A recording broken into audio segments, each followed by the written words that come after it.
আহ, আজকে যে গুরু দায়িত্ব আমাকে আলমগীর মাসুদ দিয়েছে, সম্পাদক হিসেবে সে খুব কড়া, তার সম্পর্কে না বললেই না। এই পরিকল্পনাটার বলবো যে 1 মাস যাবৎ চলেছে, এবং সে 3-4 দিন পর পরই আপা বইগুলো ঠিকঠাক মতো পড়ছেন তো, লেখাটা ভালো হবে তো, মানে এই যে তদারকি এবং এই যে ধরে রাখা এবং আরেকজনকে যে পাঠক করে তোলা, এই জন্য আমি বলবো যে মাসুদ ভাইকে একটা বিশেষ ধন্যবাদ আমি শুরুতেই দিয়ে নিচ্ছি।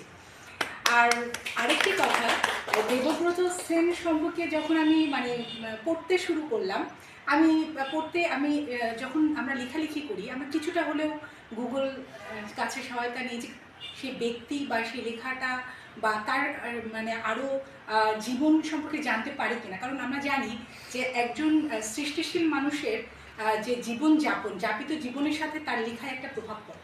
তো আমি কবিকে সহজেই ধরতে পারবো। তো আমি অনেক ঘাটাঘাটি করেছি।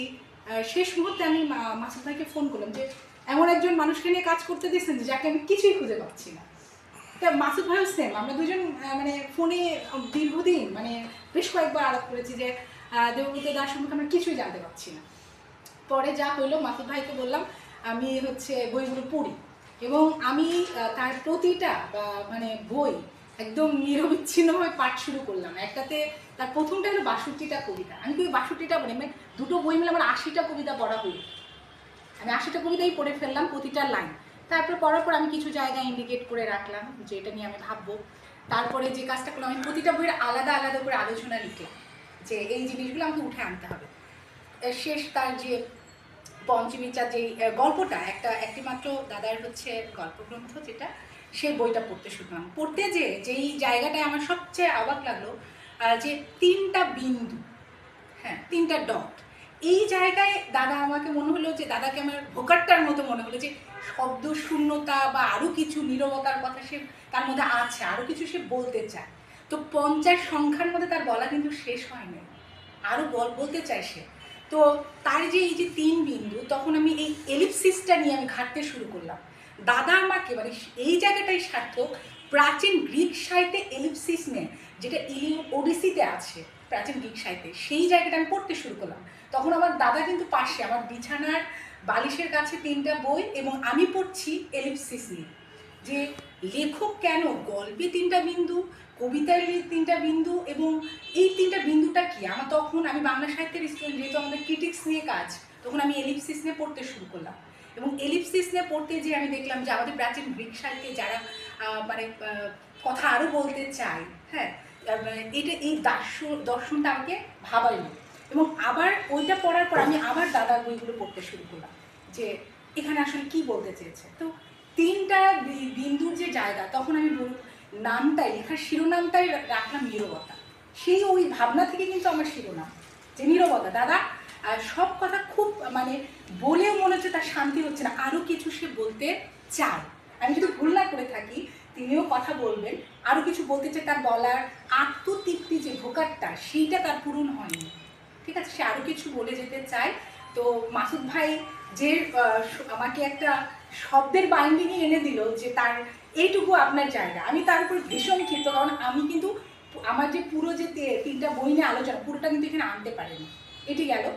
তারপর আমি দাদার 2টা কবিতায় একটা উদ্বাস্তু, এবং গল্পগ্রন্থে আরেকটা গল্প, যেটা সেখানে উদ্বাস্তু নামে একটা কবিতা গল্প পেলাম।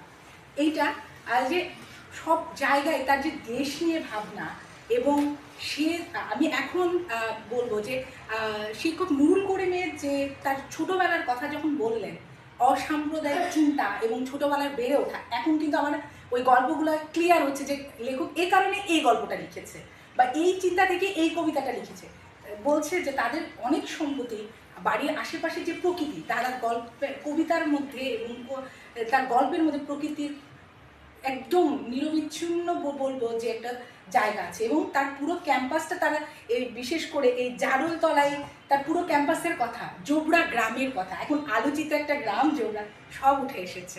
আমি যদি ভুল না করে থাকি, তো এখন আমার কাছে মনে হচ্ছে আমি লেখার আগে যদি আমি এই নুরুল করিমকে পরিচয় করে দিত মাসুদ ভাইয়ের দোষ, আমার জন্য আরও সুবিধা হতো। ঠিক আছে, আমি মনে হয় ওই রসটা আরও পেতাম। ঠিক আছে, এই একটা ব্যাপার। তারপরে এই কবিতা পড়ার সাথে সাথে আমি দেখছি যে মিরসরাই এবং চট্টগ্রাম অঞ্চল, তারপরে তিনি যেখানেই গিয়েছে কবিতা তার সাথে সাথে হেঁটে হেঁটে গিয়েছে, আমি সেটা বলবো। মানে ভৌগোলিক তার জায়গাটা এরকম।